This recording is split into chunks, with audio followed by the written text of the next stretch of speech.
Hello guys, this is your friend. We are back with a new fanfic.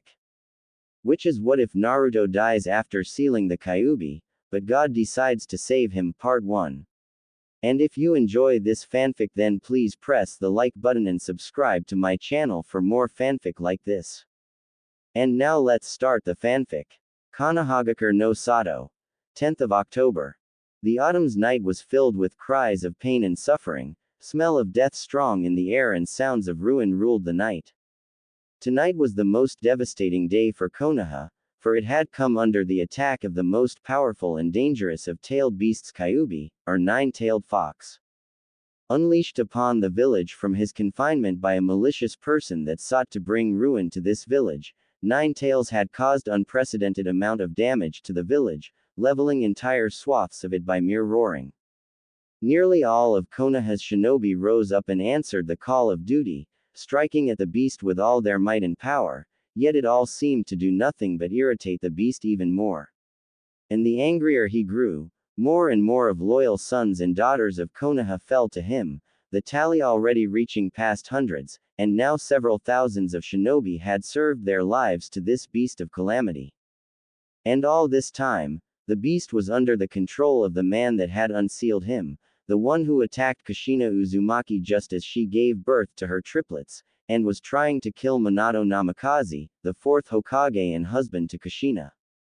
The two seemed evenly matched for some time, yet victory ultimately was claimed by Minato, who managed to sever the connection between Kyuubi and this man, who claimed to be Madara Uchiha himself.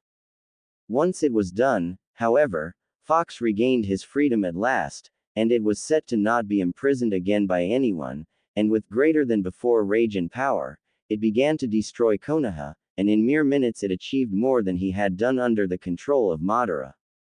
Shinobi were already losing hope and fighting out simple stubbornness to surrender, when Minato had managed to intervene and teleport the beast away, saving his village and his people. But merely relocating Nine Tails was not enough, because now there was an even more dangerous task ahead of him: resealing that creature. For that very purpose he teleported to the site with his exhausted wife Kushina and their children, Natsu, Narumi and Naruto. He already made his decision to have the Nine Tails split into two parts and sealed into his two eldest, Natsu and Narumi, believing that the two will be able to handle the beast's power. He didn't know if Kushina would be able to handle the resealing, since the childbirth was extremely difficult and had nearly cost her life, especially with Naruto. He needed to act, and act now, as Nine Tails was regaining his bearings. Kushina, I must seal the beast again. Please, lend me your strength, hold him at bay. Minato asked of Kushina, with her crying out of pain, with golden chains shooting out from her back and restraining the beast. That's it, Kushina. Now just hold him. Minato, I can't, Kushina wheezed out before she fell down and lost conciseness, her chains dispelled the very next instant. Kyuubi roared and already began to storm towards Minato and Kushina, intent to kill them with their children. Minato already prepared to teleport his family out of here, when he heard soft feet land near him, forcing him to look to his left, widening his eyes in surprise. There stood a tall, beautiful woman with long mane of dark red hair, dressed in red and black garments, with a long tachi sword strapped to her hip. She gazed with her crimson eyes at the beast, before the shape of her iris changed into that of Sharingan and then it was activated, immediately stopping the beast in its tracks and literally freezing him in his place. Minato breathed out the name of the woman. Tomo. Minato could hardly believe his eyes, with the woman not even sparing him a glance, far too concentrated on containing the beast. How did you? Does it matter, right now? You wanted to seal that beast back, then get to it, Minato. It takes my all just to maintain my jutsu on him, so hurry it up. Tomo practically snarled at him, as her right eye bled and she felt the pressure from maintaining her ability. Yes, thank you Tomo. Minato thanked her and heavens for this opportunity, as he quickly went ahead and performed the needed hand signs. Reaper Death Seal. Tomo had nearly turned her head to Minato when she heard him but restrained herself. The very next moment, The air grew cold and heavy, as if death itself had appeared here, and both of them knew that it was true, with Minato witnessing Shinigami firsthand. Mortal, for what purpose did you call upon me in this realm? The Shinigami spoke to Minato in a chilling cold tone and voice. I summoned you to have the 9 tails divided in 2 and his halves sealed into my eldest children, Natsu and Narumi. Minato spoke to it, with Shinigami seemingly unmoved by his plight. Please, I beg of you. The fate of my village and all of my people is at stake. I care not for them, mortal, but I will do what you ask. Shinigami spoken and went to work. With his ethereal blade, Reaper divided the frozen beast, before grasping both of the souls with his hands. The moment it happened, Tomo had released her ability and dropped to the ground, panting and breathing heavily, her nostrils filled with blood that rushed out and whole body going numb from the stress, yet her will maintains her awake, as she watched the 2 halves of Kyuubi being sealed in the children. Shinigami finished his work quickly, and then turned to Minato, prepared to claim his prize. I've done your bidding, now you will pay for summoning me. Shinigami spoke as a matter of a fact and began to reach for Minato.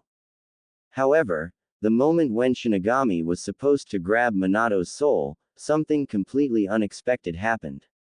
Shinigami, the god of death and one to claim all souls, couldn't grasp Minato, who didn't even know what was happening. It was only a second later that Shinigami spoke up, his harsh voice now filled with disdain and rage. How dare you, mortal, to deny me my rightful prize? You think that tricking death personified will not go unpunished? Shinigami roared at Minato, who flinched and took a step back out of fear. You may have substituted your soul with someone else's in the past, but that doesn't mean I will let this slight stand. You wished for your eldest to have the beast's power, and now you will have your youngest pay for the crime against me. The ghostly hand shot towards crying Naruto, grasping him. No. Minato tried to stop the Shinigami, but was unable, as he was frozen in place. Shinigami reached for the child's soul and was prepared to take it for himself right away, but another thought crossed his mind, born out of malice and anger. Instead of claiming the child right away, he shall make this mortal suffer and watch, as his child is taken by death, piece by piece, while he is unable to do anything. Shinigami grasps Naruto's soul and brands it, immediately putting a stop to Naruto's cries, as a small piece of the child's soul is taken by Shinigami as an appetizer. Once he has done so, he turns to struggling Minato and speaks once more. For your gall and disrespect of this ritual, you and your wife shall watch as this child pays for your crime. Day by day, his soul and all of his being shall be consumed by me, and soon, before long, all that there will be left of your youngest is an empty husk, as his soul is sent to Yomi, to be served on the platter before me and my brothers. That is your punishment, mortal. And with that said, Shinigami had dispelled himself out of this world. In that moment, Tomo saw how Minato dashed towards his children, checking first on his eldest, and only then going to his silent youngest, grasping for him and shaking his hand away.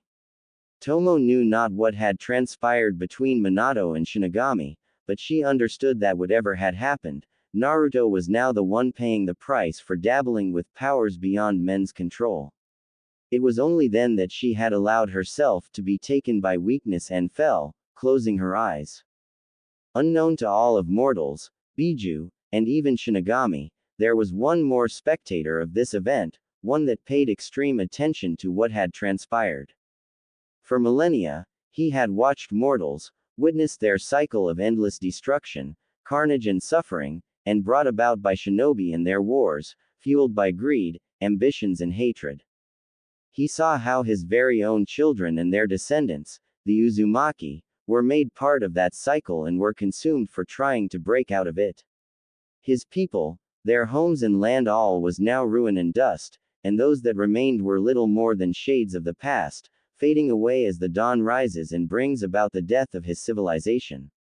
For millennia he watched, and now, witnessing how the last flicker of hope for his people is now destined to be snuffed out, he breaks his watch.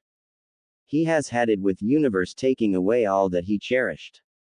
He was going to retaliate against it, and to do this, he shall do what even beings like him would dare not to. He shall go to Yomi, and seek out the one who commands these Shinigami. 6 days later. Konoha's hospital. Well, it looks like your blood pressure is normal, and all of the other tests show that you're free to go home, Tomo. Tsunade Senju spoke, as she looked at the file, while Tomo had breathed, before starting to dress up in her usual garments.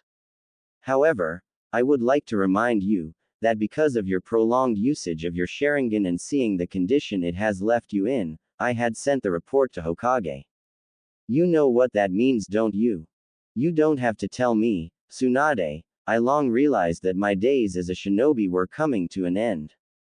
Tomo said with some resignation in her voice, as she pulled up her jacket. How bad did it progress this time? Not as much as I had feared and more than I actually hoped.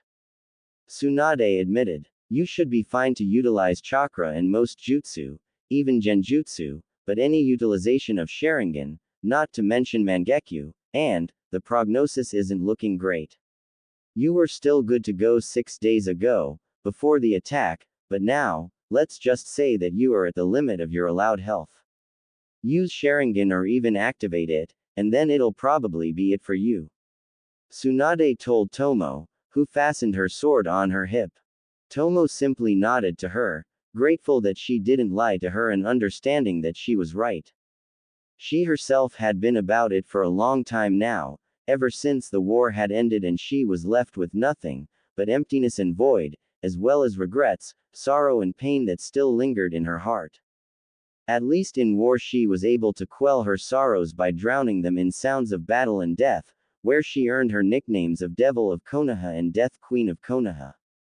And those two were just the most famous titles by which enemies of Konoha and what few friends she had knew Tomo Uchiha, one of the most dangerous and deadly shinobi on the face of earth and a recognized strongest Uchiha in village. Widely believed to be an equal in power and skills to Madara Uchiha in his prime, there are very few who would want to make an enemy out of one kunoichi that made Kushina Uzumaki, her former teammate and rival, look weak by comparison.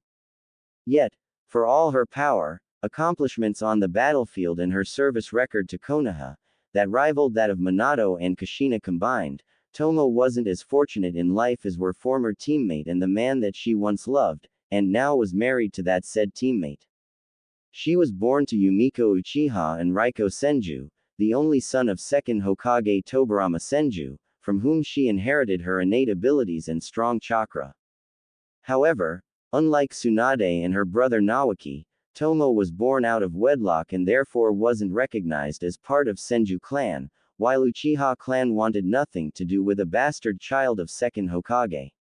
Add to that her mother dying a few days later due to childbirth complications and her father being murdered on the mission by the Third Reikage, Tomo was left alone in this world just a few days after coming to this world. Both Senju and Uchiha wanted to be rid of the child, whom they viewed with contempt and disdain, but before anyone even dared to take a step towards her, Mito Uzumaki, widow of first Hokage, stepped in and took Tomo as her own. She didn't listen to anyone when they demanded that she leave the girl alone, and when she started hearing threats being made towards her, she silenced everyone that even dared to look funny towards Tomo. First Jinchuriki of Nine Tails was a woman of formidable character, one that not even Hashirama and Tobirama dared to challenge, and other Senju clansmen had to remain silent. Mito raised Tomo as if she were her own daughter, and to this day Tomo remembers Mito only as a loving daughter would remember her caring mother. Aside from teaching Tomo secrets to the arts of shinobi and developing her natural skills in elements and swordsmanship, Mito passed on to Tomo her knowledge of sealing arts, something that was only shared among the Uzumaki. Before her passing, Tomo had managed to master most of what Mito had given to her, making her one of the best masters of sealing arts in existence. A natural genius, raised in ways of Senju, with powers of Uchiha and knowledge of Uzumaki, Tomo was practically destined for greatness, yet all she wished was to stay by her mother's side. Unfortunately for her, that wasn't to come, as when Kushina arrived to the village, the Nine Tails was sealed in her, with Mito now being on the brink of death. The last moments of Mito were spent with her daughter, calming her and telling her how happy she was to have such a wonderful daughter. Mito passed away in Tomo's embrace, and since then, Tomo was left alone again. Uzumaki Princess had made a will in which she named Tomo as her heiress and made sure that everything that Mito owned, including her great library, was left with Tomo. However, the village and third Hokage refused to grant that last request of a woman that had given her entire life to this village, and so they've decided to divide it between Tomo, Kushina and village itself, or more appropriately, greedy counselors and Hokage that wished to get their hands on what Mito owned. To this day Tomo hadn't forgiven them for this slight, while Kushina hadn't forgiven Tomo for what she considered to be theft of what was rightfully hers. It is safe to say that their relations were never amicable past that point. Years followed after Mito's death, and as the new war came, so did Tomo come to shine and realize herself as a great warrior and shinobi. Her exploits rivaled those of Minato, and where he was simply hated, she was feared. Having quickly progressed through the ranks of shinobi, becoming a genin at 10, chunin at 12 and jonin at 15, with her feats growing in merit and greatness. But it wasn't fame or glory that Tomo sought, but affections of Minato Namikaze, a boy and later man that had captured her heart very early on. She had tried to win his affections, but when she saw that he didn't view her as she did him, and that he was in love with Kushina, Tomo decided to not stand in their way, even if it was very painful for her. She was almost starting to come to terms with her decision, when one day, some 3 years ago, Minato actually came to her, looking worse for wear. She knew that Kushina was temperamental and that it could be exhausting handling her, and Tomo honestly didn't even know how Minato handled her when she could barely stand her. That day the two had a really big fight. Tomo didn't know all the details, but it was clear that it was serious enough to make Minato leave Kushina that night and seek her out. Young Uchiha didn't even know how did it come to, but that night she and Minato did something for which he was remorseful on the morrow. While that was the best night Tomo had, her hopes and excitement were crushed when Minato had left her without as much as a good enough apology. She realized that to him, she was just a stress reliever, someone to help vent out frustrations, and it made Tomo feel sick, and she would come to wish that this was the only feeling she would have left after him. As it turned out, Minato left Tomo with something she didn't expect, when a few weeks later she discovered that she was pregnant. Shocked and confused, unable to fully understand what she should do, Tomo went to Minato and told him about her pregnancy. It was clear that he wasn't ready for something like that, and he wasn't going to abandon Kushina, now that he was once again with her. He had asked Tomo to abort the child and swear to him that she wouldn't tell who the father was. Needless to say, when faced with real Minato Namikaze, Tomo stated that she won't kill her child, and that she will keep it, but she did promise not to tell anyone who was the father. She decided against it because it would only paint a giant target on her back, with Kushina wanting to take the shot. When her pregnancy became obvious to everyone and Tomo was forced to step down from her duties, she simply stated that the father of her child died during one of the battles, a common thing to occur in war, and she was left alone. Tomo delivered her child, ironically, the very same day that Kushina had delivered hers, on October 10th, giving birth to a beautiful boy with dark red hair and his mother's eyes. She named her son Masamune, and those were the happiest days in Tomo's life, as she fully dedicated herself to her son and was even planning to leave shinobi ranks to raise him. However, fate is a cruel mistress towards Tomo, and even now she decided to torment her. A few months after giving birth, Tomo had woken up, ready to feed her child, only to find her son in his crib, not breathing and growing colder with every second. Shock and crushing realization set in Tomo quickly enough, yet she refused to admit it, as she tried desperately to have her son wake up, but nothing, not even Tsunade, was able to help her. In the end, Tomo was forced to admit that her son, her precious little child and dearest person in her life, was dead. Nobody knew for certain why and how did it happen, but villagers and shinobi alike quickly began to blame Tomo for this, calling her child killer and such, with people like Kushina only adding fuel to that. For months Tomo was unable to find consolation and peace, grieving her son's death, blaming herself for it and gradually succumbing to darkness and desire to end her suffering. Had it not been for Tsunade, who stayed in the village to take care of poor woman, and Tomo's best friend Amagi, Tomo would have long ended her life. Instead, she decided to use that sorrow and grief and turn it into a flame that would burn her enemies alive, and with newly gained Mangekyo Sharingan, Tomo became fury personified. If before she was just feared as a dangerous enemy, then now she was feared as a vengeful spirit made flesh.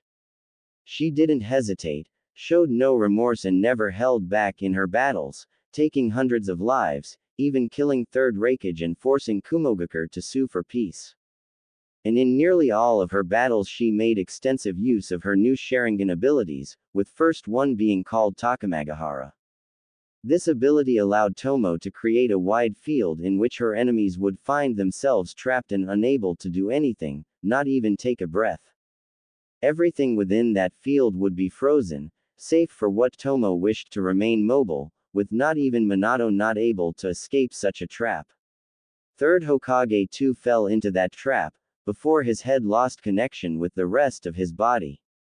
As for her second ability, it was something that was even more dangerous than her first ability, and she only used it a couple of times before. However, her usage of Mangekyo didn't come without price, only Tomo decided not to notice it, as she was performing at her best. Only after Tsunade had to perform a forceful examination did it come to light that Tomo's body was starting to suffer from effects of constant usage of Mangekyo.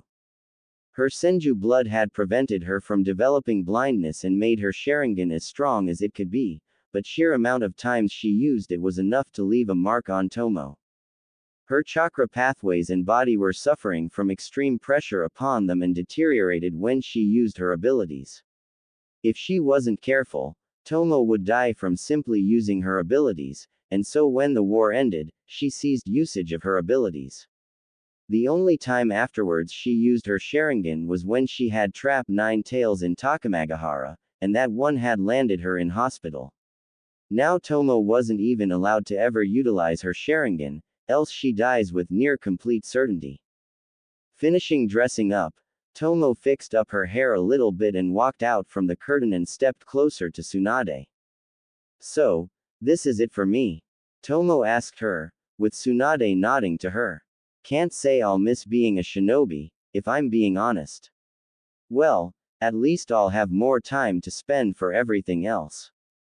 You could always ask to be put in academy as a teacher. If anyone could teach those brats what it means to be a shinobi. Don't even think about it. Tsunade chuckled lightly when she heard that.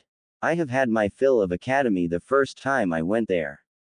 I won't be spending the rest of my life teaching up and coming heroes of Konoha how to tie up their shoes. No, I think I really did have enough of shinobi life. Maybe it's time to see if there really is more to life than just service to the village that will throw you out like garbage first time it gets the opportunity. Since when did you become such a cynic? Tsunade asked her. Since I was born, Tomo answered. Sorry if I don't preach will of fire and speak about sacrificing oneself for village. I like to practice what I preach, and following hollow ideals isn't one of those things. You know, that is one of the reasons why people try to avoid you, Tomo. Tsunade pointed out. You would do well not to voice your ideas without caution, especially now. You have nothing to worry about, Tsunade. It's not like I'm the most socially approachable person, so you can relax. Tomo sighed, as she moved towards door. Leaving for home, I hope. Tomo clearly heard a small request in Tsunade's voice. In a bit. I'll just make a stop before that. Tomo said, opening door and stepping through it. I hope it's not at Naruto's room. Tsunade caught Tomo looking her in the eye, already understanding that she was on point. Tomo, it's not normal for you, or anyone else, to be visiting a baby of your rival, especially when he isn't well. You know, rumors have already spread about it and people are starting to think that you might be connected to Naruto's condition. And since when did I care about people's opinion? Tomo asked Tsunade, as they continued to make their way. For most of my life people have been belittling, accusing and blaming me for something. One more thing won't make much a difference for me. And as for that kid, I don't really see him as Kushina's son. Tomo, he isn't Masamune, and, Tsunade tried to speak up, but the moment she met Tomo's glare, she shut up. Don't, Tsunade. Just don't. Tomo warned her, before resuming walking. It's not about what you thought, and I must have spoken wrong. I don't see Naruto as simply Kushina's son, I just see him as a poor child that has seemingly been abandoned by everyone, including his parents. He is constantly under surveillance and there are nurses and doctors monitoring his condition. Tsunade countered. I come to him twice a day to check up on him. Yeah, monitoring, checking up, surveying, Tomo shook her head. Tell me, how many of you have just come in and just sat there with him, kept him company? Maybe, held his hand to make sure that he knows that he isn't alone. The answer is simple. None. Sorry if I come off as weird, but it just doesn't sit right with me, Tsunade, especially with his parents not even bothering to be with him for more than a few minutes. Do please remember that Minato is a Hokage and that we've just been through the worst devastation of our village since its conception, and that Kushina is a feeding mother of 2. Tsunade reminded to Tomo. 3. Tomo said. Sorry. 3, not 2. Naruto too is her child. Tomo reminded Tsunade. I remember it all, yet Minato finds time for seemingly everything, including his wife and children if Amagi is to be believed, while Kushina doesn't even want to look at Naruto. Tomo, you realize that the kid isn't long for this world, right? Tsunade said in a saddened tone, with Tomo not reacting to it. We've done everything we could, I've tried every single medical jutsu I could remember, and yet nothing, not a single thing helps him. He is just dying, and it is devastating for both parents, and they are dealing with it however they can. By pretending that he is already dead and leaving him here alone to pass away in these cold, uncaring walls, surrounded by people who wouldn't even take time to sit with him. Tomo commented with harsh tone. I know that he is not long for this world, Tsunade, and that whatever it is that kills him is beyond your abilities. I honestly don't know how he is still going, either through fate's perverse mercy, or because of some other reason, but, the least we can do for the kid is to make him feel better, make him feel cared for. Dying alone and without anyone around, that isn't a death I would wish for any child. When did you become such a good Samaritan? Tsunade asked her in a slightly annoyed tone. It's called decency and humanity, Tsunade. Maybe you should try it sometimes. It does wonders for a person and soul. Tomo retorted. Indeed it does. The two heard a soft voice ahead of them, making them stop and look at the person. Before them stood a stunningly beautiful woman with chocolate brown long hair reaching to her hips, with purple eyes, dressed in a dark kimono with crane motif on it, which hugged her very impressive figure snugly, while also wearing a light long open red coat over kimono. She had a soft smile on her face, as she looked at her friend, who nodded to her, before bowing before Tsunade out of respect, with the woman in question simply nodding her. This beauty was Amagi, Tomo's closest friend and head priestess of goddess Inari in the local shrine temple, as well as the only priestess serving there. Little is actually known about Amagi's past, save for the fact that she had served as priestess of Inari for most of her life and came to Konoha when she heard that the shrine there wasn't attended to and was practically forgotten. Amagi managed to somehow not only gain citizenship, but also permission to repair and reopen the temple for the people, with none knowing how she managed that. Tomo too didn't know how did she accomplish it, but what she did know about Amagi was that she is a sincere, peaceful and respectful young woman that makes heads turn of nearly every man that sees her. Among kunoichi and civilians, none can compete with Amagi in sheer beauty, for she has a face of a goddess and a figure-fitting one, with Jiraiya having been caught trying to catch a glimpse of her outside of her usual kimono more times than he was in peeping in hot springs. Even Tsunade was slightly jealous of Amagi, who had everything that was needed to conquer anyone she could have set her sights upon. Fortunately for the populace, or unfortunately, depending on the opinion, Amagi had little to no interest in romance, as she was dedicated to her calling and didn't want to abandon it. Not that she wasn't against a little bit of flirting and compliments, she simply once told Tomo that during her younger days she was quite a kitsune, with a soft chuckle followed afterwards. The way Tomo understood it, Amagi has had her wild days and now decided to put it behind her. Despite the fact that Amagi had literally no interest in most things shinobi and hidden villages, Amagi and Tomo quickly became friends, and without her, Tomo most likely wouldn't have recovered after losing her son.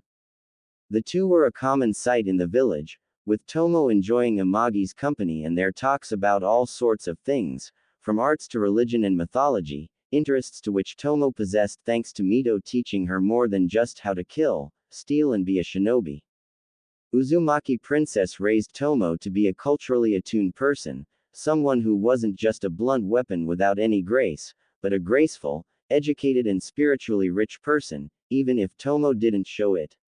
Amagi was quick to discover Tomo's softer and more humane side, which brought them together, as Amagi was someone people would describe as having a bleeding heart for everyone. While shinobi in their vast majority weren't very religious or spiritually rich and interested in philosophy, religion, mythology and so forth, Amagi wasn't the most popular person among them, often even being called a fool because of her beliefs in things like gods, yokai, spirits, ghosts and so forth. Amagi wasn't really upset because of it and doesn't mind people speaking like that. What she can't abide is when people are trying to force others' beliefs upon others, caring not for the feelings of the enforced ones. And as for the common people, not counting counselors, Amagi is most definitely not just a very popular person, but a highly respected and even revered one, since she was head priestess of Inari, goddess of fertility, agriculture, trade and many other things, which were central in peasants, traders and other common folks' lives. She performed burying ceremonies, weddings and so forth, so people loved her for both her role and for her persona. Overall, the population of Konoha was nice towards Amagi, in worse cases neutral towards her. Even Uchiha clan, surprisingly for all, didn't dare to disrespect her, and since many of the Uchiha clansmen had their own small shops and businesses in their own district, they came to shrine to pray for success and good trade. It was, however, surprising for Tomo to see her friend here, since she expected her to be very busy with burial ceremonies, prayers for the dead and so forth, not to mention rebuilding her shrine, if it was caught in the destruction. Amagi, I wasn't expecting to see you here. Are you alright? Tomo asked her. Were you and your shrine caught in the devastation? I'm quite well, all things considered. Thank you for asking, Tomo. I was fortunate that the shrine was some ways away from Nine Tails' path of destruction, so the shrine suffered only superficial damage. I'll have it repaired in no time, once people are finished with their own works. Amagi answered. And here I thought you've already had gotten yourself a brigade of simpletons repairing that temple of yours. Why the wait when you can just ask for it to be repaired? Surely some rich businessmen will be willing to accommodate their favorite fortune teller. Tsunade snidely stated, with Tomo giving her a cold glare, but Amagi didn't seem to be fazed in any way at the insult. The people have far more important things on their mind right now, and it is not my place or time to distract them with my small-time problems, Lady Tsunade. Amagi retorted. And like I said, the damage is mostly superficial and nothing was damaged seriously, so I count myself very fortunate, unlike so many others that are now without home or worse, without someone dear to them. Then why don't you go and pray for those poor unfortunate souls, like you priestesses seem to always do all the time. Maybe you could also ask your deity to have them restored for life. I'm sure if you ask very nicely, that fox of yours will bring them back. Tsunade stated with blatant sarcasm in her voice. Tsunade, Tomo was about to stop her, but Amagi didn't let Tomo finish. Tomo, it is quite alright. It is true that I pray for those that have died on that night, and even now, in my thoughts, I am praying for them to find their way to better world.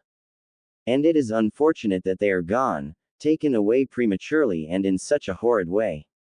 Amagi stated to Tsunade, and if I could, I would ask for Goddess Inari to bring them back, but I can't, and I know that Inari doesn't hold that kind of power, and that Izanami governs over the souls of dead in Yomi, where they are headed, but I know that she too wouldn't grant me such a wish.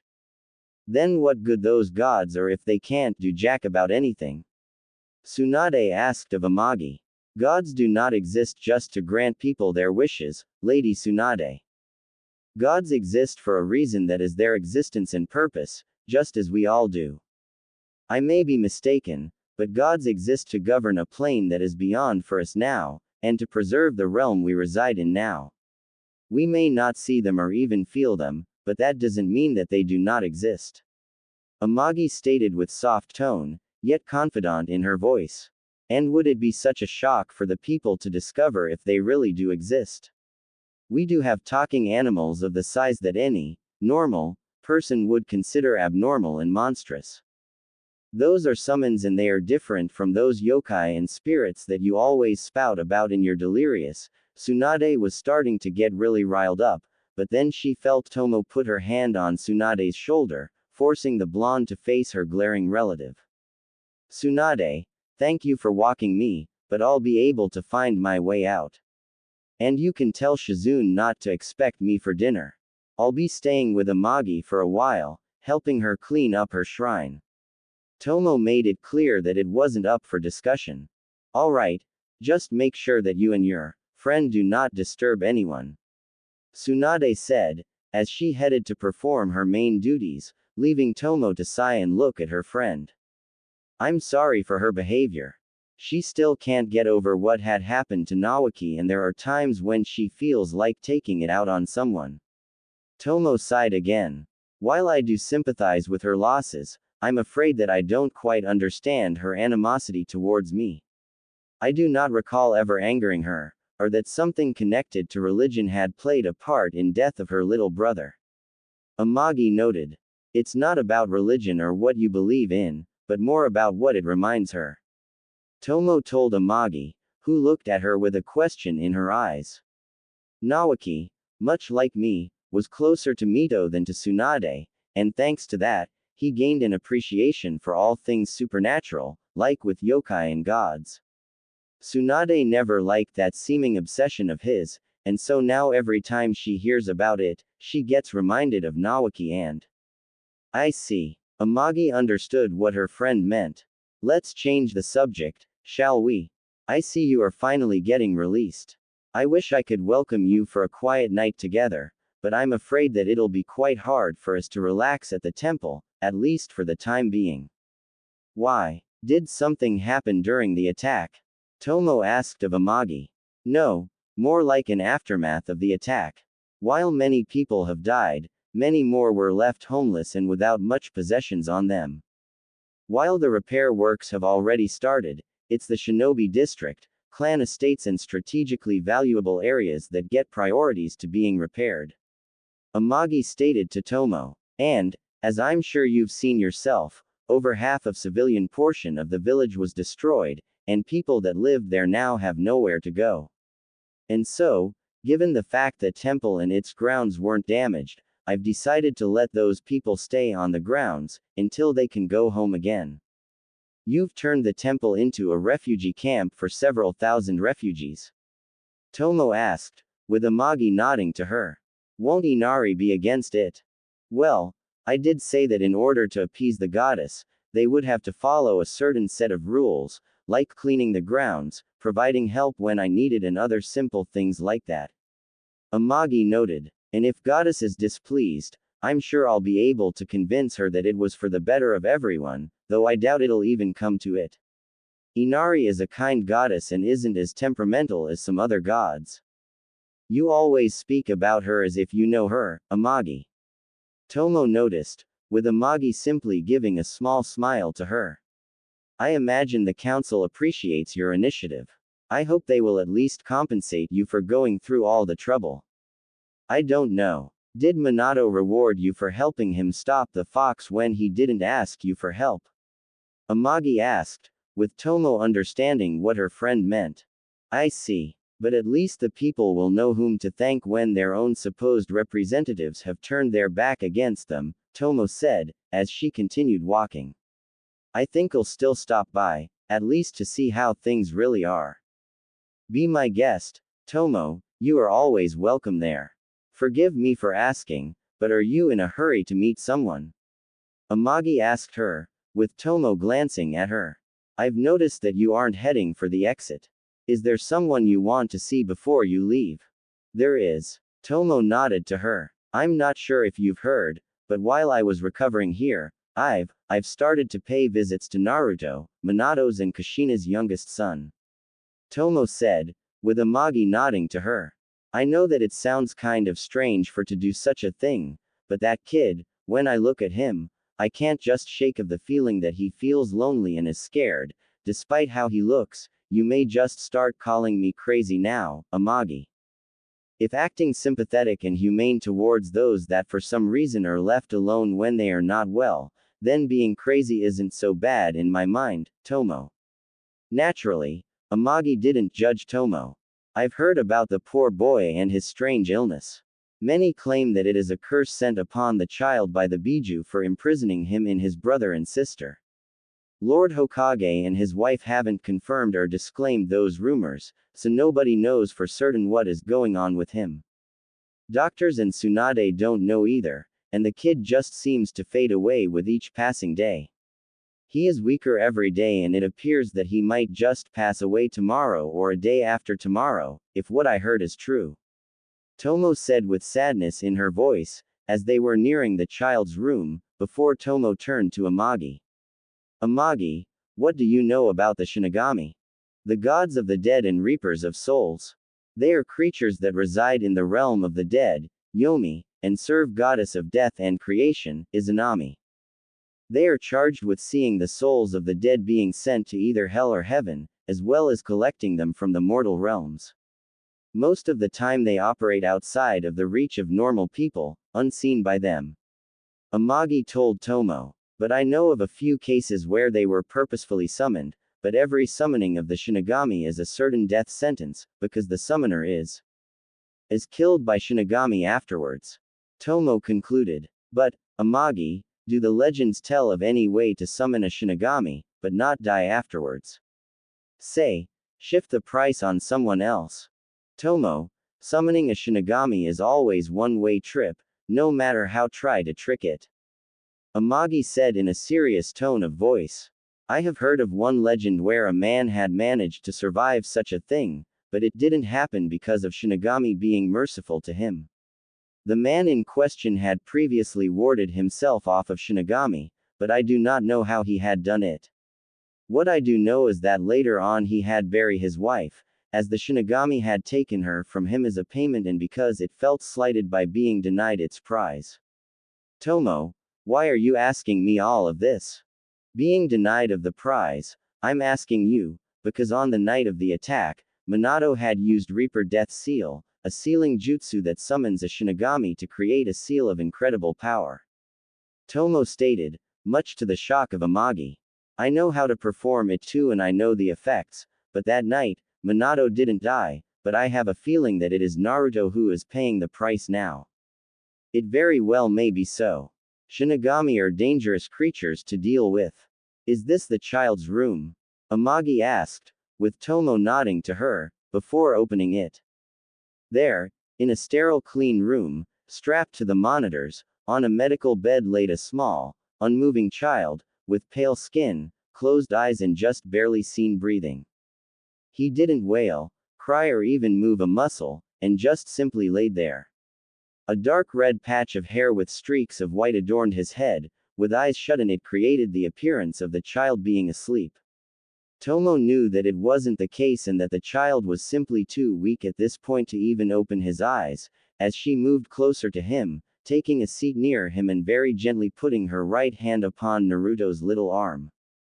He was colder than she remembered him to be, but every time she visited him, he felt colder than previously. Back when she first visited him, he still looked at her with his blue eyes, but yesterday he wasn't able to open them and couldn't move a muscle. Now he couldn't even react to her, but somehow Tomo knew that Naruto felt her presence. She looked at him with sympathy in her eyes, before shifting her gaze at Amagi, before freezing.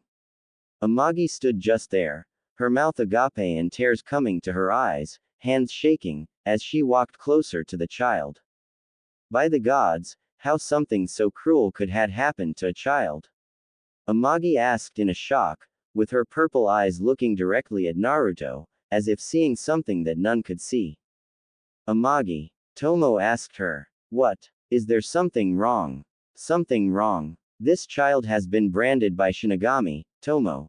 Amagi almost shouted, shocking Tomo. This isn't just wrong, it is monstrous. What do you mean? What does it mean, being branded by Shinigami? Tomo asked of her, with Amagi calming down a little, before quickly closing the door into the room.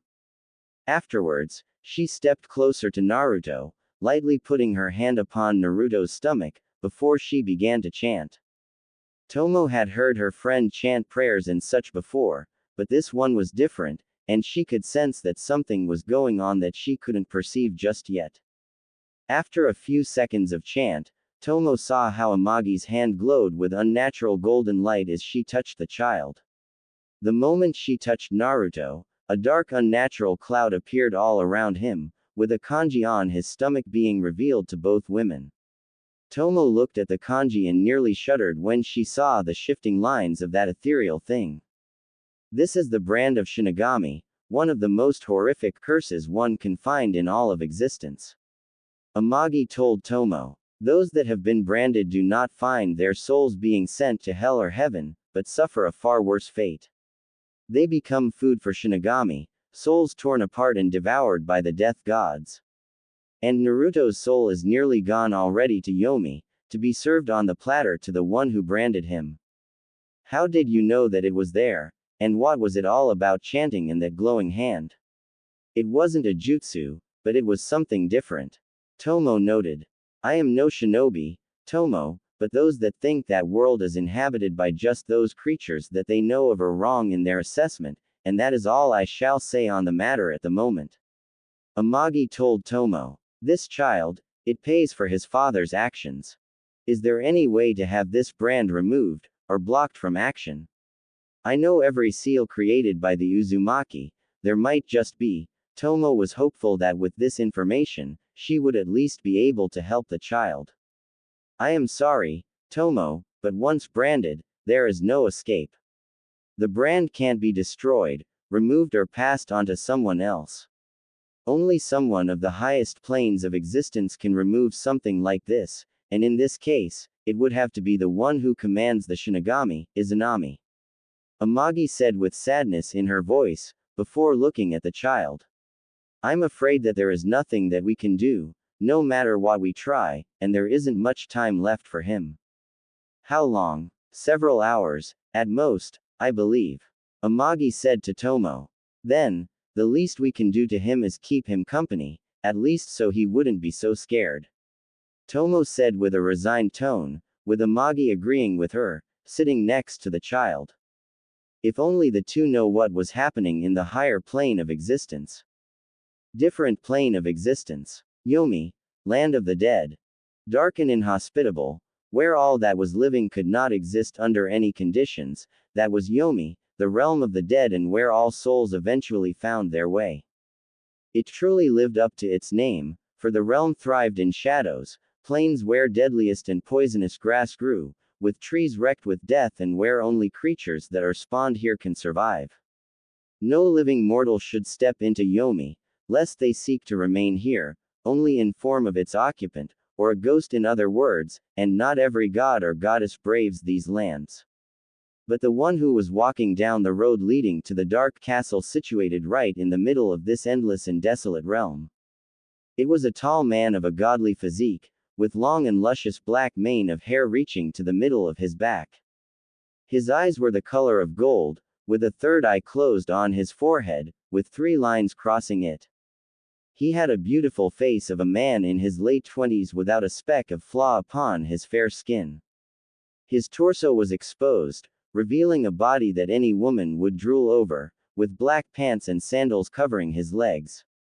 He walked with a spear, or more specifically, a trident, in his right hand, made pitch-black material and with golden central spear adorning it. He traversed the realm of Yomi long and hard, ever since he departed from the realm of mortals, but he was now near his destination and he was going to see his will be done. In front of the traditional-looking castle stood guard numerous ogre-like creatures, massive in size and easily dwarfing the man. Those were Oni, yokai, created from evil, malice and dark energies, and who resided here in Yomi, serving as punishers of the evildoers and those that deserved its fate here. They also were frequent terrorizers of the mortal realms when they could escape from here, and more often than not, when people spoke of about Oni being real, they really were. Armed with giant clubs, axes, swords and all that was fit for their size and stature, a literal army stood watch before the castle, with its commander now approaching the traveling person. He was a red Oni with a white mane, dressed in armor of the samurai and with a giant odachi for a weapon. He looked down at the traveler and bellowed down on him. "What's this? A lost traveler? You are very far from home, pilgrim, and you should not have wandered here on your own." Oni spoke with laughter, while the man did not bat an eye. "But it is good that you've arrived to us. I and my boys have been getting bored and mistress won't give us any drinks, so now we'll have you entertain us. If you provide us with enough fun, we might actually let you live." Other Oni laughed when the commander spoke, but then all of them went silent when the man spoke. "I've come to see your mistress. Step aside, Oni." The traveler's tone indicated that he was serious. "Huh, or what? You think you can just come here and demand a meeting with our mistress without any care in the world? You think you threaten us in our realm? Let's see how you taste." Oni commander already raised his sword and prepared to swing it. Only to find his head cut off before anyone could even bat an eye, and when the severed lump of flesh hit the ground, the field was sounded with cries and shouts of pain. 2,000 Oni guarded the entrance into the castle, and it took 2/10 of a second of the stranger to cut through these beastly monstrosities. One such creature could be dangerous to deal with even for dozens of shinobi deal with, and there were instances in history with Oni destroyed or literally ate entire clans of shinobi. But for this person, they were merely dust that tried to stop the tsunami. With his sheer will, he opened the great gates of the castle and stepped through them into the inner yard of the keep. It was there that he was greeted by the second line of defenders of this castle, an army of Shinigami, assembled and ready to destroy this invader. The stranger didn't stop and continued to move forward, despite the fact that not even most gods would want to face such a dangerous force head-on. The leading Shinigami stepped before the stranger and spoke in a grave-inducing voice. "You trespass upon the domain of death, living one. There is nothing for you to gain here, only death which you brought upon yourself today." Shinigami stated to him, "Whatever you wished to gain, whatever you sought to accomplish, know that all of it shall end in your infinite suffering, for trespassing upon the lands of our mistress. I seek an audience with your mistress, Deathbringer. If you or anyone else wishes to stand in my way, then I shall not hold back." Stranger stated to them, "My patience is running thin, as is the time of your existence. Step aside, or become naught but memory." That riled up the Shinigami, and they had already prepared to launch themselves at the intruder, when the invisible hand of their mistress stopped them. "The mistress, she will see you, living one." At those words, the horde of Shinigami stepped aside and allowed the stranger his passage. The stranger continued his walk into the castle, doors opening before him, releasing a chilling wind, which didn't bother the man as he walked forward. It took him a minute to reach the great hall of the castle, where upon the throne sat the person he sought to converse with. Upon the throne made what looked obsidian, sat an absolutely ebony white woman, dressed in black figure-fitting robes with short sleeves and cape. Her hair long and made into a bun and 6 offshoots. Sclera of her eyes was black, while iris bloody red, with them eyeing the intruder. Dark red veins ran across her whole form, seemingly pulsating with power. A small smile was upon her as she looked at the intruder with no hidden amount of interest. She was the first one to speak. Many eons have passed since you've last stepped into my realm. She spoke in a calm, welcoming tone. Forgive my minions, they seem to have forgotten their manners before their betters. Especially one that is my blood and descent. She said with a smile, feeling the rippling sense of fear coming from the inhabitants of Yomi at her statement. I came here caring not for their manners and etiquette. I have come here seeking your aid and your favor, Izanami. The stranger spoke to her, bowing his head. My favor. Now why would I ever deprive my grandson of my favor? She asked rhetorically, before she rose from her throne and walked to him. Now, raise your head, Shiva, and tell me, what does God of destruction and creation wishes of goddess of death and creation? I've come to you from Sakai, the realm where, Shiva instantly saw how Izanami's face twisted from anger at the mention of that world. Where Kagaya had went and where she, along with your brothers, have dared to upset the natural order of development. That realm still reels from the devastation they brought with their battle, and the consequences, I need not tell you of just what the consequences are, don't I? Izanami clearly saw how a flare of anger flashed in the golden eyes of her grandson. I've seen and felt how my world suffered and nearly was destroyed when my mother and brothers had battled. I was the one that saved it and humanity from being destroyed, do not remind me of it. And I have not forgotten the catastrophe that were Hagoromo's sons. Shiva clenched his trident a little harder. Indra's pride, Ashura's carelessness and Hagoromo's ignorance had plunged my world into a cycle of endless warfare and death, which sees mankind stagger and stop in their development. Even my people were destroyed in that mauling cycle, which saw my wife cry tears for 10 years, so do not remind me of the consequences, Izanami. I've come here to you to see that mess finally rectified. Shiva stated with conviction to her. Oh, so you are finally willing to do it. I must admit, Shiva, I am a little surprised and shocked that it took you so long to get to this point. Izanami admitted to him. Care to tell, what caused such a sudden shift in priorities? You were once a supporter of their natural development, so to speak, but now, have you realized that those mortals won't change themselves? Or have you seen the threads of fate weave into one outcome for them?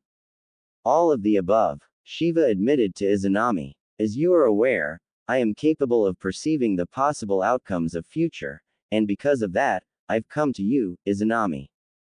Threads weave into one distinct ending for Sakai, and that is the death of humanity. No matter the variables, the outcome is the same and it remains that way, for humanity, or rather, shinobi, will not change their ways, no matter how they try. Not even that man, Hashirama Senju, was able to change them or change the cycle. All he had done was enlarge the scale and drag my descendants into that chaos. I am sick and tired of watching it go on, and I've come to break this wheel. And how do you wish to break it, What do you need of me? Permission to destroy it. Go ahead and do it. World are born and destroyed throughout the cosmos all the time, and other gods will probably not even notice if that world gets destroyed. Izanami said without the care in the world. No, you are not here to see it destroyed. You are here for something far more interesting, aren't you? Some time ago, in Sakai, there was an incident, involving one of my brother's spawns, Kurama. You should have noticed the sudden torrent of souls coming in. Shiva spoke up. Yes, that has occurred, and along with that, one of my Shinigami had been summoned in that realm by a mortal, yet failed to deliver me the soul of the summoner. Izanami noted, before giving him a knowing smile. I'm aware that you were also observing that place, and that you've come here to seek to take what that Shinigami gained. I was not aware you were also paying attention to that. Shiva said. I didn't, but the guest who arrived before you did inform me about it all. Izanami told him. Isn't that right, my dear Parvati? Shiva widened his eyes when he heard it, and then he heard soft footsteps behind him, making him turn around. Before him stood the most beautiful woman for him in all of cosmos, one that had become his eternal companion and love of his life.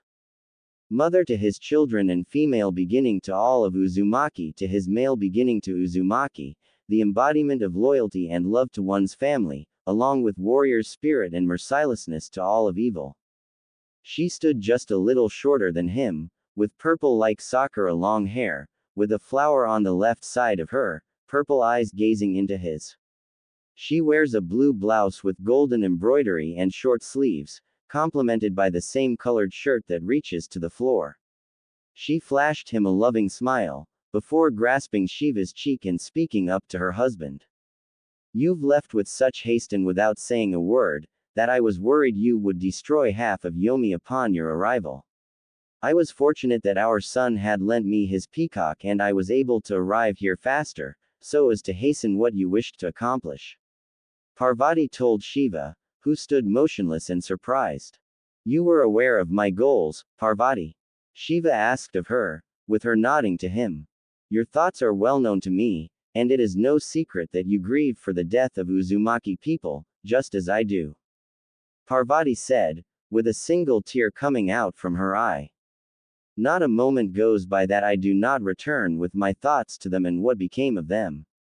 They were swallowed up by the corrupted world and grinded into ashes, because they were different from the rest of them and tried to break out of the cycle.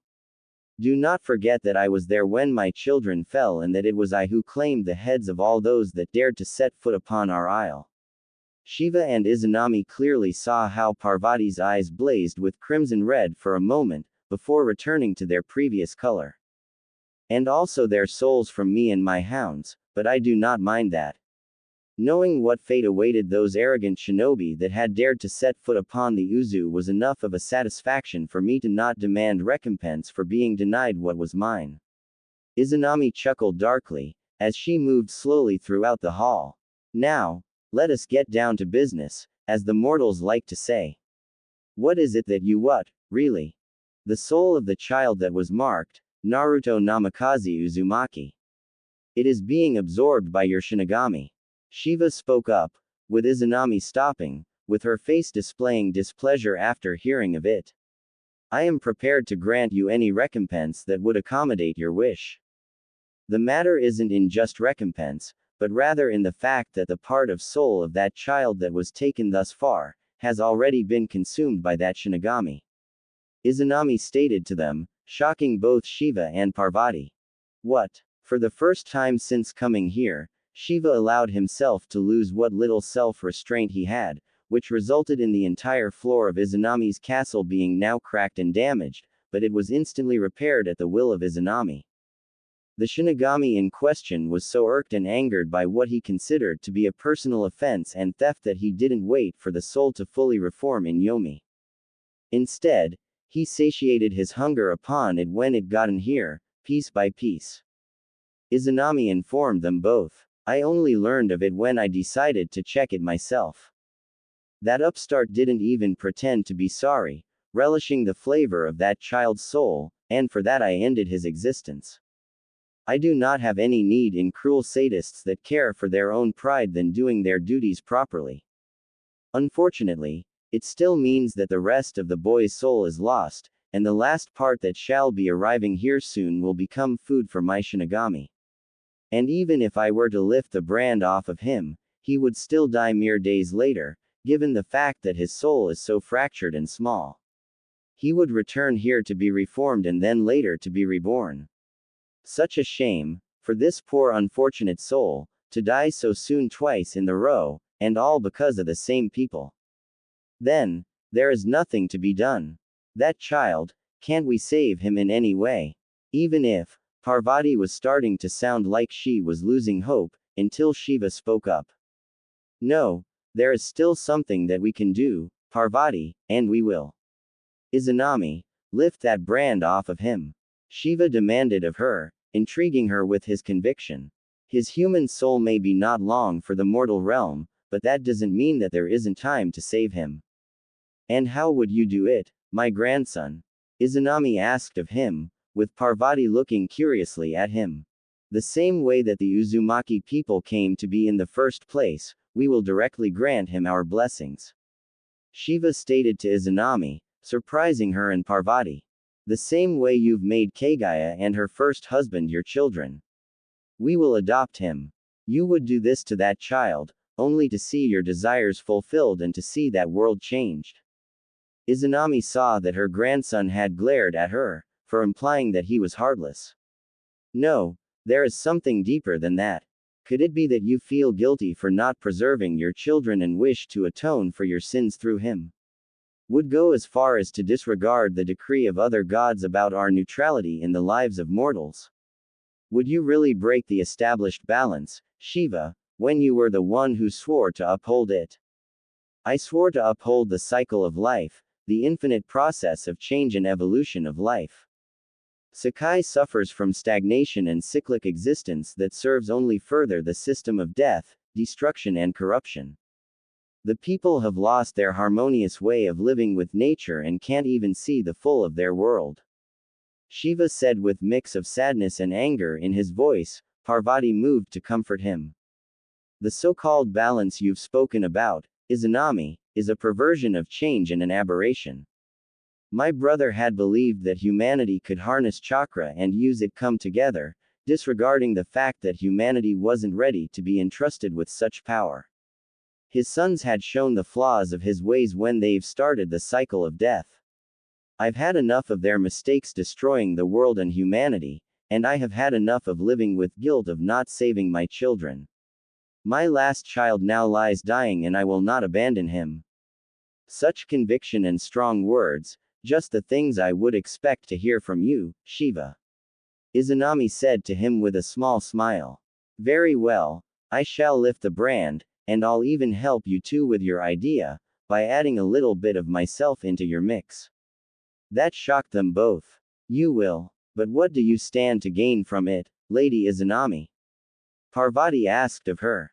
A new grandson, from the start, and to give that poor soul a far better chance of surviving in that treacherous world. Not to mention someone I could spoil rotten like a grandmother. Izanami said at first amusingly, as she sat in her throne. But aside from that, I too would like to have my vengeance upon the destroyers of Uzumaki. They were of my bloodline, and unlike my former husband, I do not forget and forgive such things. And that child will be able to satiate my need for retribution, but even right now, I already stand to gain what I had wanted for eons, but couldn't reach. Izanami looked with a knowing eye at Shiva, who suddenly understood what she wanted. You would have me deliver you the souls of my brothers and their sons. Izanami, Shiva was about to argue with her, but she interrupted him. You wish to have that child saved and you've said that you would do anything for it, haven't you, Shiva? Then prove to me now that those were not just words, right now. I know that you've swore off from touching your brother's souls and children, but we both know that they are still responsible for the chaos that plagues Sakai, and they continue to remain unpunished. At least, some of them still do so. Izanami said to them. Hamura's line has extinguished itself, and his soul has passed through my realm already. So that leaves you, Shiva, with only 3 other souls to collect for me. So what shall be your decision, my grandson? Shiva looked right in the eye of Izanami, reading a direct challenge to his convictions and determination, and there was a struggle between his desires and memory of the past. He had loved and respected his brothers, and when they were still young, he could never see himself do harm to them, but the times had changed and he was forced to change with them. And then came Indra and Ashura. They had destroyed what little chance humanity had for change and harmony by plunging it into the chaos of war. Back then, only his love for Hagoromo had stopped him from decimating them both, and then later he had to serve not just his own realm, but many others. Now he was asked to prove that his decision was finally see the wrongs made right was strong in his mind. After millennia of indecisiveness and cowardice, Shiva was ready to what was needed to be done. Detaching himself from Parvati, he moved to the center of the room and connected through the cosmos with Sakai and its living beings. Even from Yomi, creator and destroyer god could sense and see the chakras of Hagoromo and his sons, as well as connect them directly. His search for them was short, as he found the reincarnations of Indra and Ashura, as well as the soul of his brother, seemingly scattered throughout all of chakra that he had given to the mortals. Such a seemingly impossible task for most beings, such as locating souls that were literally entwined with chakra, was a small feat for Shiva, just as it was locking on to them and bringing them to Yomi directly. With his will in mind, Shiva detached the souls from the young children, not hurting them or their own souls in any way, but freeing them from the fate of the 1,000 predecessors that came before. Now they were truly allowed to be what they wanted to be, without Indra and Ashura interfering in their lives and fates through their presence in them. As for his own brother, it took more effort from Shiva, but he did what needed to be done, as Sakai had felt a very tiny rippling effect upon itself throughout chakra, one that will go unnoticed for most, save for that are strongly attuned with natural energy of Sakai. With those tasks being completed, Shiva opened his eyes and with a light movement hit his trident's bottom upon the floor, summoning the three into this realm. 2 circles of light formed in front of him, Parvati and Izanami, and from them emerged 3 figures, all looking as if they were in the prime. Indra and Ashura, looking as young as they were when they had begun to their feud, with Hagoromo emerging in the middle of the two, looking like he was far older than when he had his sons. They looked confused, before Hagoromo noticed with his Rinnegan eyes his youngest brother, Shiva, speaking to him. Shiva, where have you summoned us? For what purpose have you ripped us out of chakra? Hagoromo demanded to know, before he took the look around himself. This place, it reeks of death and, is this what I think it is? Father, brother, how are you all here, alive and so young? Ashura asked of them, before getting into the fighting stance. Doesn't matter how you've cheated death, Indra. I'll make sure to end you once and for all. Then stop barking and come at me, you little fool. Indra goaded him, readying himself for a fight, until both he and Ashura were stopped by Shiva, who materialized his divine chains from his back and used to them to subdue his unruly nephews. What the hell are these? Uzumaki chains. That is quite enough, both of you. You've spent literal millennia in your unending battle, dragging countless souls into the abyss with you, shaping the very future of the world into an unending conflict and denying humanity a chance to grow past its infantile stages. Shiva stated to them both, holding them firmly in place. Now it is time you face the punishment for your actions, nephews. Shiva, what are you talking about? Why have you summoned us all here? Hagoromo asked of him. He is doing what needed to be done eons ago, Hagoromo. Izanami finally made herself known to the three, shocking Hagoromo instantly.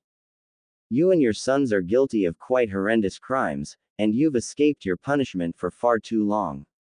No one has the right to deny me what is mine upon the death of all creatures, yet you've dared to challenge me as you did. Your 2 idiot brats chose the path of reincarnation through their bloodlines, while you, Hagoromo, have decided to escape my grasp through the chakra you've gifted to humanity. Clever of all of you, but you've only staved off my wrath until I've gotten a hold of you. Lady Izanami, please, you have to understand that, Hagoromo had tried to plead to her, but wasn't allowed to speak. That you still hold hope that your sons, or their reincarnations, will finally mature enough to stop their feud.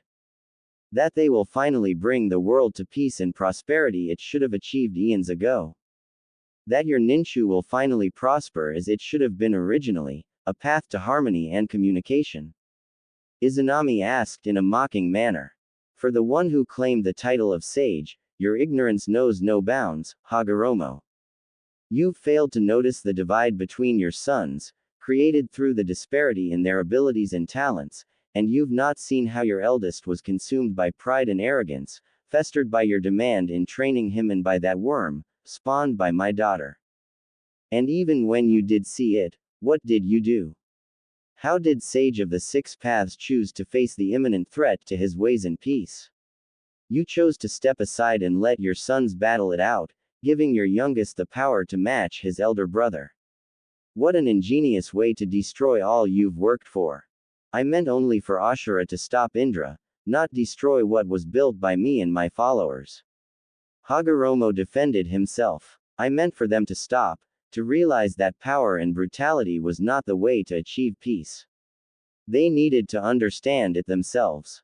There were far less destructive and more profound ways to bring your wisdom upon them, but you chose to stand aside like a coward. Parvati said to Hagoromo, before taking a look at Ashura and Indra. Your indecisiveness had cost the world hundreds of thousands of lives and put into a loop that it needs to escape from. And without us, there is nothing that can break that cycle, Parvati. Without us there is nothing that can now stand in the way of Kagaya returning, and even now, there are forces on the move, determined to see her reborn. Without Indra and Ashura, without their reincarnations, there is nothing to stop her from coming back. Hagoromo shouted at them. That is where you are wrong, brother. Shiva told him.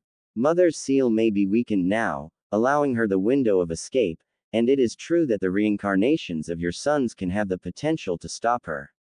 However, that doesn't mean that they hold the chance of changing the world in the way it needs to change.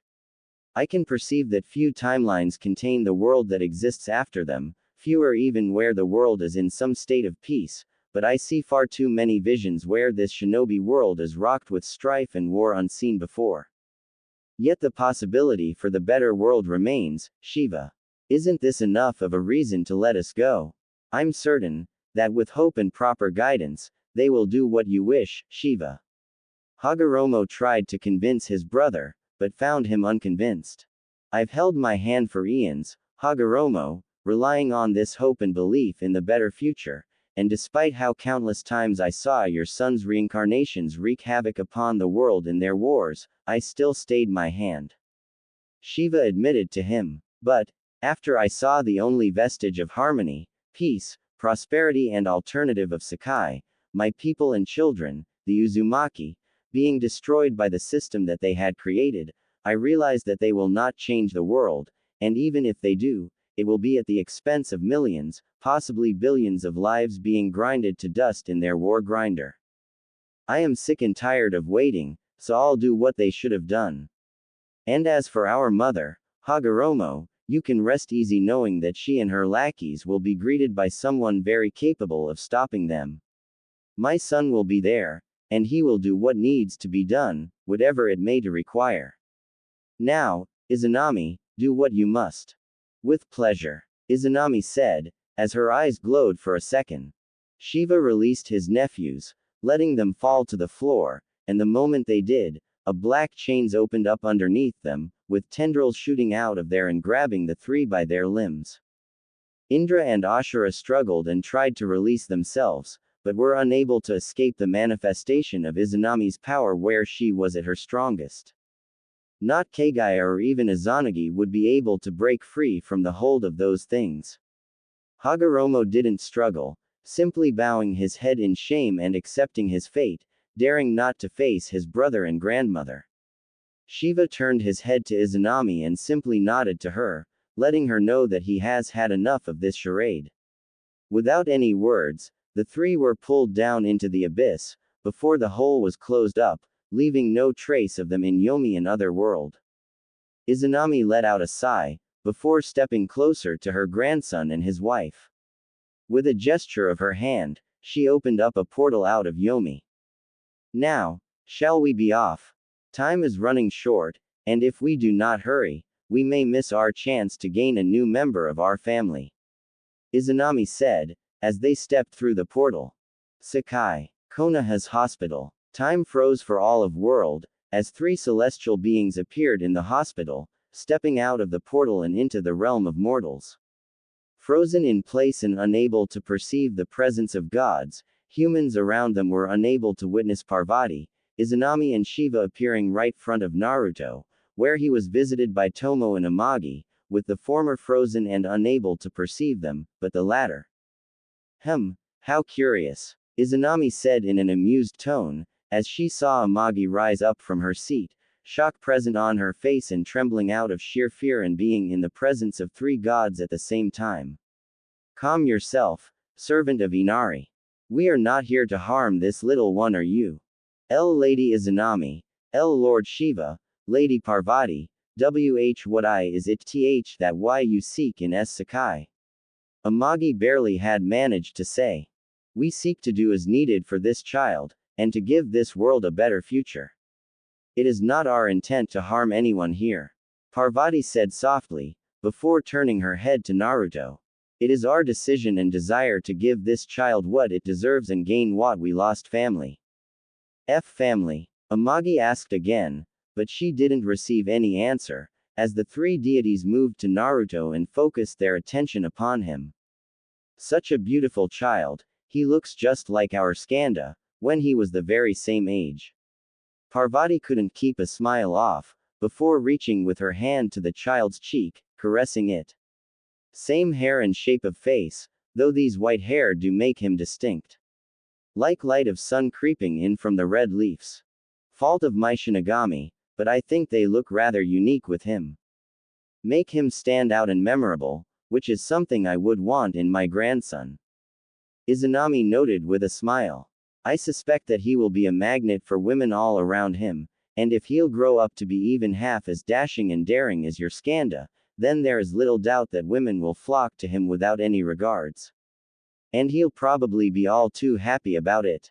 Izanami sent a sly smirk towards Parvati, reminding her about her younger son's attitude, making Parvati blush a little at the mention. He simply inherited a bit more from one of my more extreme sides. Parvati stated with some reservation, before she turned towards her husband, who looked intently towards the child. Shiva. Looking at this child, Shiva was able to see into the possible outcomes of all that was to come from this event. He could clearly predict and see how this child will grow up, what will be his fate in this world, and what he saw had made Shiva think about his decision carefully. To place such powers upon a child, to grant him even a small part of them to him, it would be as risky as dangerous and unpredictable. In many futures he saw this child lynched and killed by the very people of this village, just because he didn't fit it. In others he saw the father of this child, so-called Yellow Flash, ordering his execution, seeing him as a threat to the false prophecy. In others, the resentment and anger led this child to the dark path of destroying the shinobi world, but also creating something far worse than before. Shiva knew that he couldn't allow those kinds of future to come to fruition.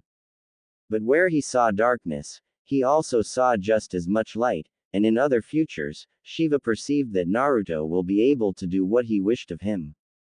He saw him as a warrior, scholar, sage and ruler, separately and combined, changing the world through hope, actions and sheer will.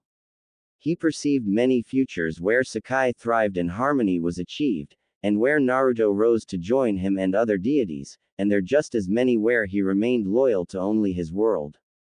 Shiva felt hope and harmony in those futures, where Naruto was able to forge his own path and come to the future where the world was saved. But along with the good and the bad ones, Shiva perceived just many futures, where they intertwined and mixed in together, creating future harmonies and peace that were won or lost through bloodshed and suffering of many, including Naruto. And these gray areas, where his future son would suffer and struggle, were also the most likely to happen, and if Shiva knew something about human nature, then it was how toil and suffering can lead others down the path of destruction and pain, becoming less human and more what mortals perceived as godlike. No, he needed for Naruto to retain his humanity and human nature, morals and ideals, but he couldn't enforce them upon him. The child will find himself alone, without anyone to turn to in the future, and then there will have to be those that will need to support him. People that was teach him the value of humanity, those that may open him a path towards life and peace, and Shiva could clearly see that Namikaze and Kushina weren't the people for it. Their futures were intertwined with that of the others, where they were led and manipulated by others and made believe in following a supposedly already set route, which greatly limited their possible outcomes for the future. No, Naruto will need someone who will teach him the value to free choice and living by your own code. He will need a mentor and a parent in one face, perhaps even several at once. Shiva turned his gaze away from Naruto, and then suddenly looked at the woman that was nearest to Naruto, observing her with his eyes. Izanami and Parvati could clearly see that something was going on with Shiva, and they suspected that it was connected to his powers of ultimate perception. After Shiva was done looking at the woman, he looked at still shocked Amagi, before speaking to her in a calming tone. Amagi no Tenko. Shiva's voice immediately made Amagi calm down and stop shaking. May I ask you a favor, servant of Inari? Of course, Lord Shiva. Amagi bowed before him out of respect, before raising her head. I shall do whatever you may require of me, as long as that doesn't interfere with my duties to Inari. I wouldn't ask you of that, Shiva assured her, before turning to the child. This child, he will be blessed by us three, but that will not secure him a safe and happy life. There shall be great toil and suffering awaiting him the future, emotional and physical, and much of it will come from the people of this village. He will be seen as something to be resented and feared, treated as someone who deserves not his station in life and status, looked down upon by those that are supposed to be his closest people. He shall perceive things that people disregard as lies and myth, a world in its true colors that men do not see anymore. They will see him as a fool, when in truth he shall be enlightened beyond their abilities. Such things will break any man and even God at their core, so I ask you, Amagi no Tenko, that you and your friend Tomo Uchiha, that you protect him when the time comes and you see him in peril of slipping out of his humanity. Become what we will not be able to be for him, and what his birth parents won't be for him. This is what I ask of you, Amagi no Tenko. Will you do this for us and for this child? I will, Lord Shiva. Amagi bowed to him, with Shiva smiling to her. You have my thanks. For you friend here, tell her that the connection she has with this child isn't her a way for her to dull the pain of her loss. It is what makes her human and that she should let herself be human. Shiva told Amagi. And tell her, that she had no hand in death of her child. A hand of malice, jealousy and envy took the child's life, one that still lives. Tell her not to seek revenge or vengeance, but to give this child what it will need, for with him lies her peace. Amagi nodded to them, as Shiva turned back to Naruto.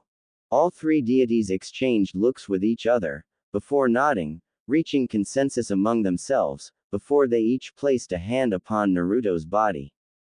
Shiva's hand landed upon Naruto's head, with Parvati placing her hand on Naruto's stomach, while Izanami placed her hand upon Naruto's heart, reaching with her powers for the brand and removing from the boy.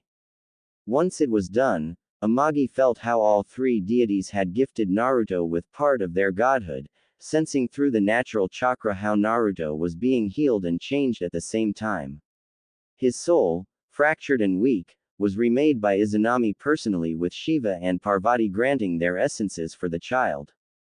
Goddess of creation and death added something from herself for the child, a small additional gift to her already generous present.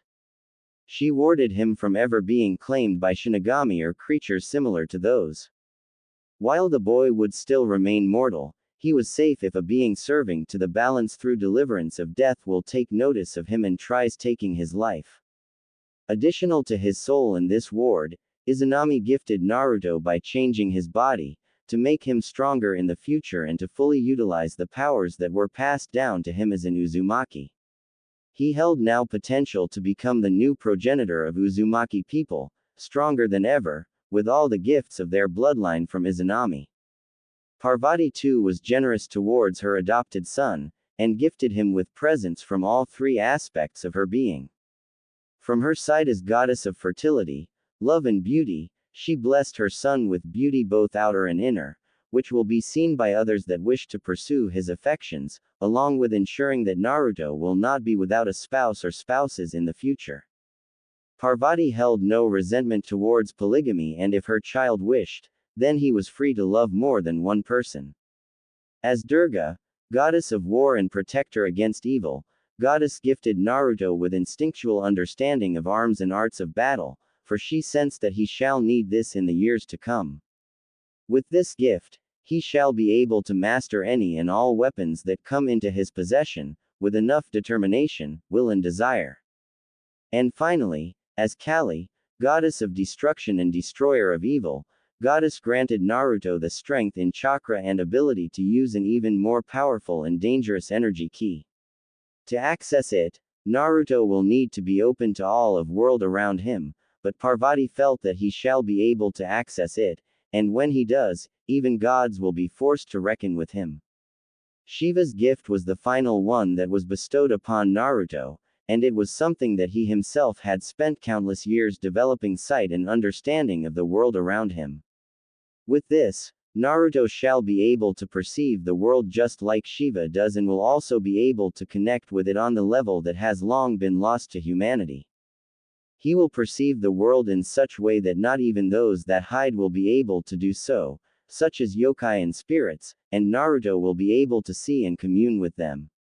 And with understanding of things, he shall be able to see past their appearances and perceive their true natures, just as Shiva learned to do.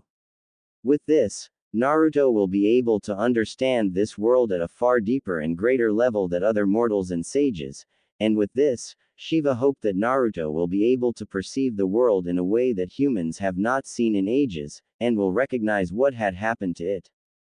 With these gifts, and their essences mixing with Naruto's soul, they were now done, and Shiva allowed himself to let out a small smile, before he spoke. Be well, my son. We will meet again when the time comes. Shiva told Naruto, letting him hear it. Before him, Parvati and Izanami departed from the realm. The moment they had done so, time resumed their own course and all once more began to move, not noticing a thing that had transpired just now. Only Amagi remained aware of what had happened and remembered the task that Shiva had given to her. Though she was loyal to Inari, she couldn't refuse the request of one like Shiva, and Amagi didn't have it in her to say no to him. She shall do whatever it took to protect the child and give him whatever he shall need. Gods may be unable to interfere so directly with the affairs of the mortals because of their task to maintain the balance of creation and let mortals develop on their own, but to see Shiva himself do so, there were going to be great changes in the world from this moment on. Tomo blinked, shaking off a strange feeling that something had just happened and she wasn't able to perceive it. She quickly forgotten about it, when she suddenly felt movement underneath her hand that was holding Naruto's small arm. She didn't notice at first, but then she saw something that shocked her to no end. Before her, on the bed laid Naruto, his eyes open and moving, looking every bit as any child should. The only thing that had thrown her off a little was the fact that his eyes were new, completely different. From the sky blue they were now the color of golden light. Shock was written all over her face, as she wasn't able to fully comprehend how this could have happened. Just 1 second ago, this child was at death's doorsteps, and now. Tomo's shock was instantly gone when she heard Naruto first start to whine, and then when he started to cry out loud. Without a moment's notice and without even understanding it herself, Tomo disconnected Naruto from the monitors around him and gently laid him in her own arms, rocking him and calming him down. There, little one, no need to cry. Nobody will hurt you or scare you, else I'll make them very sorry about doing it. Tomo saw how Naruto was calming down in her arms, letting out a calm sigh, before looking at her smiling friend. Amagi, did you? I've done nothing with the child, Tomo, of that I can assure you. Amagi quickly told her. Then how is this even possible? Just a moment ago he was. Tomo couldn't wrap her head around it, until Amagi put her hand on her friend's shoulder and spoke calmly. I will explain everything to you once we are away from the prying eyes. Right now, I believe it would best if we've informed Hokage of the fact that he has left his youngest in the hospital, when he is in perfectly good health. Amagi stated to her friend, with Tomo nodding to her. You just sit here and I'll make sure that the message is delivered. And with that, Amagi left the room, leaving Tomo with Naruto in the room. It didn't take the priestess all that long to have the message about his son delivered to Hokage and his wife, for Amagi returned already in tow with Kushina, Minato and Tsunade, all three of whom were left stunned and speechless at what they saw. Before them stood Tomo, gently rocking completely healthy and healed up Naruto, a small smile dancing on her lips as she hummed a soft tune for him. This was definitely not what they wished to see, and Kushina was the first one to speak up, as her temper flared up akin to volcano. You wretched wench, give me my son back. Kushina instantly screamed, scaring Naruto, but Tomo did comply and handed Naruto over to Kushina, and the moment she grabbed a hold of him, child began to cry even more than before. Naruto, my little maelstrom. Your mommy is here and this horrid child killer won't ever touch you ever again. Tomo felt a pang of pain in her heart at those words, reminding her of the death of her son. This is impossible.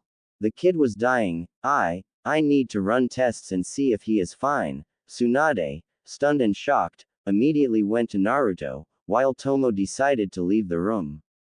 Tomo. She suddenly heard Minato call her. I wanted to say, thank you, for stopping Kyuubi. I simply did my duty, Lord Hokage. I believe with this, I've earned my right for retirement. Tomo asked, but her tone indicated that it wasn't a question at heart. Why yes, I've already signed all the needed papers. You are now officially discharged from shinobi forces, Tomo. Minato told her. And, I also want you to know that. Good. Thank you for that. Come, Amagi, let's not ruin this precious moment for these people. Amagi nodded to her and left with her friend. Tomo, about what Kushina told you. Do I look like I care about what that red-haired banshee spouts from her big mouth? She could have at least had the decency, or common sense for that matter, not to shout with Naruto there, and did you see just how roughly she grabbed him and rocked him? Tomo said with clear anger in her voice.